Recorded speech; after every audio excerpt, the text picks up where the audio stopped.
The brand, we were woven digital. We have always been male-centric in terms of who our audience is. We saw a need to make our consumer brand the same as our B2B brand, and so UPROXX was the flagship brand, and we made that transition this past year, so it became UPROXX as an entity. We're endemic entertainment, and we have roots in endemic entertainment, but what that means for us is an evolution of what is traditional endemic entertainment, in that in order to talk about entertainment for our audience, this generation, it means a lot more than just movie and film and TV.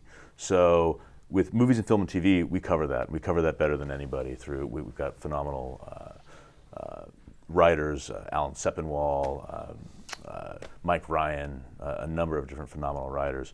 But this idea of what is entertainment today, and what does that mean for our audience is something that we ask a lot, and we continue to adjust to make sure that we're talking about entertainment as it is today, which really is the exploration of what our audience is making as much as it is what third parties are making.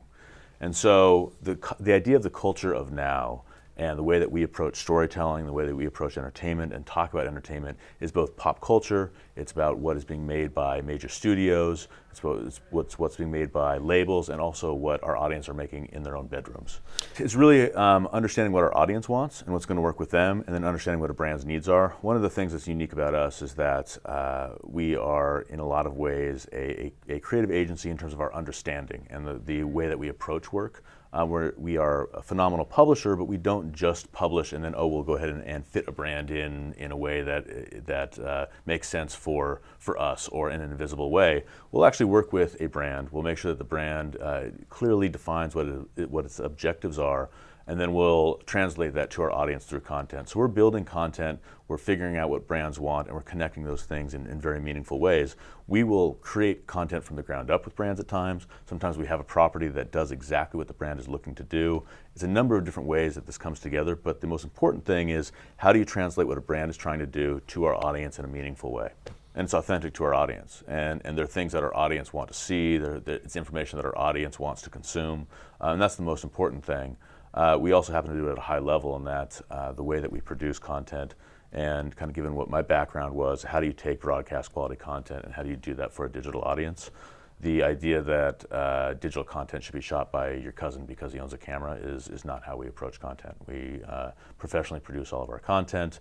We do that in a language that is specifically digital, which I can get into, but and then we bring brands in and translate their message. So it's a very, very specific formula that we use, and we do it at scale. So we are not necessarily a director-driven model. We have phenomenal directors, but people come to us because of what we do through content at scale. Well, it depends on what the brand wants. Yeah. And so every brand has a different ROI, every brand has different KPIs that we approach. And so being very specific about what those are, whether that's selling a specific product or getting the brand name or the ethos out there, it differs. But we always take that into consideration and figure out a program that actually accomplishes those goals. So the most important thing, though, is how do you do that for this audience? And it's a very, very different language, having made 30-second ads, 60-second ads, and traditional broadcast advertising for so long. Understanding that world very well, and in a lot of ways, the shortcomings of that world in a digital space, especially with the understanding that content needs to be shared, and content that does well is probably more than viewership. It's more about engagement and more about the sharing of content. It's a very different rule, and there's different rules in terms of being a creator of that content for brands. So how do you actually get a brand to create a piece of content that is shared naturally by our audience is the best path for digital and really branded content. It's a tricky thing to figure out. We've done a very, very good job of that and have a number of examples of that. I think one of the things that is key to the understanding is that content is being used as language now. Content no longer, especially advertising, no longer exists in between things that you want to see and then all of a sudden there's an ad block. Really it should be thought of as language, something that somebody wants to share, wants to express their own identity with. And if you can do that with a brand, it's exceedingly powerful.